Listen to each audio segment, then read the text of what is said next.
ገና ዩኒቨርሲቲ ያልገባችሁ 11 12 10 9 ብሎም ከዛ በታች ያላችሁ ተማሪዎች አንድ እውነት ልንገራችሁ። በህይወታችሁ ዩኒቨርሲቲ የሚባለው ሳታዩት በእርግጠኝነት ከዚህ ምድር ለመኖር እንዳትመኙት። እውነት ነው የምነግራችሁ። ዩኒቨርሲቲ ማለት የናንተ የኑሮአችሁ የቤተሰቦቻችሁ ብሎም የሀገራችሁ የስኬት መሰረት ነው። በእርግጠኝነት ሁለት ወይ አለው። አንዳንዱን በጣም የሚጠቀምበት፣ አንዳንዱ ደግሞ ሞር የሚጎዳበት ወይ አለ ዩኒቨርሲቲ ላይ አይ ነው። ነገር ግን በእርግጠኝነት ዩኒቨርሲቲ ገብቶ ህይወቱ ምስቅልቅል ከሚልበት ይልቅ በርካታ ህይወታቸውን የሚቀይሩት ዩኒቨርሲቲ የገቡ ልጆች ናቸው። እኔም እንኳን ከማውቀው ከራሴ ህይወት እንኳን የነበረኝ ምን አይነት ህይወት እንደነበረኝ እንዴት ህይወቴን ወደ ተሻለ ቦታ መቀየር እንደቻለ ዩኒቨርሲቲ ነው። ዩኒቨርሲቲ ላይ ለማየት የዩኒቨርሲቲን ህይወት ለማየት አደራችሁ በምትችሉ ልክ መስዋዕት ክፈሉ። ምንም መስዋዕት መክፈል የሚጠበቅባችሁ ነገር የለም። ማንበብና ማንበብ ብቻ።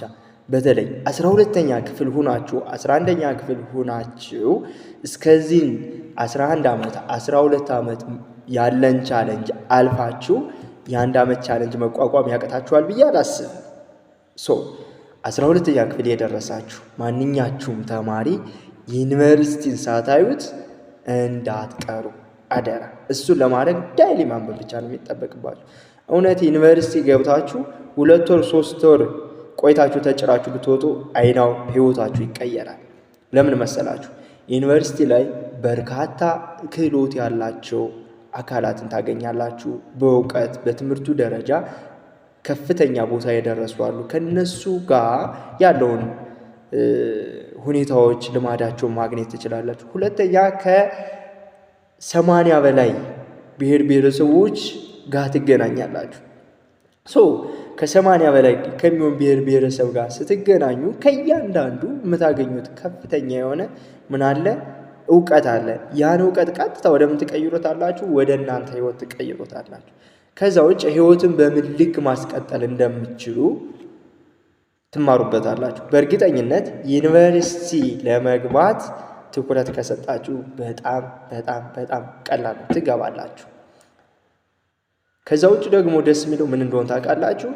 ዩኒቨርሲቲ ላይ ከትምህርት ውጭ ምን የምታስቡት ነገር ምግብ፣ መጠጥ፣ መኝታ በቃ የሰው ልጅ የሚያስፈልጉት መሰረታዊ ነገሮች ተሟልቶላችሁ ቤት ለቤታችሁ እየተንኳኳ የምታገኙት ነው። አስቡት። እነዚህን ነገሮች እነዚህን እድሎች አይታችሁ እናንተ ወደ ውጨኛው ዓለም ስትንቀሳቀሱ ህይወት ቀላል ነው የምትሆንላችሁ። በርካታ ኤክስፒሪየንሶችን ማግኘት ስለምችሉ ማለት ነው። ስለዚህ አደራ ምላችሁ ጊዜው አለ። ዛትስ ምናልባት እረፍቶ ሊሆን ይችላል፣ ግን አልመሸም። ችግሩ ሲመሽ ነው።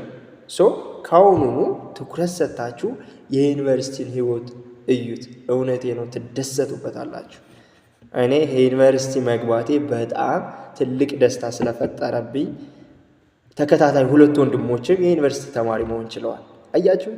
ምክንያቱም ዩኒቨርሲቲ ላይ የሆነ ጥሩ የሆነ ፖዚሽን እንዳለ ለጓደኞቻችሁ ስትነግሯችሁ የሆነ እዛ ቦታ ለመድረስ እነሱ ለማየት ጉጉት ያደርባቸዋል። ጉጉት አደረባቸው ማለት ለትምህርታቸው ትኩረት ይሰጣሉ ማለት ነው። አመሰግናለሁ።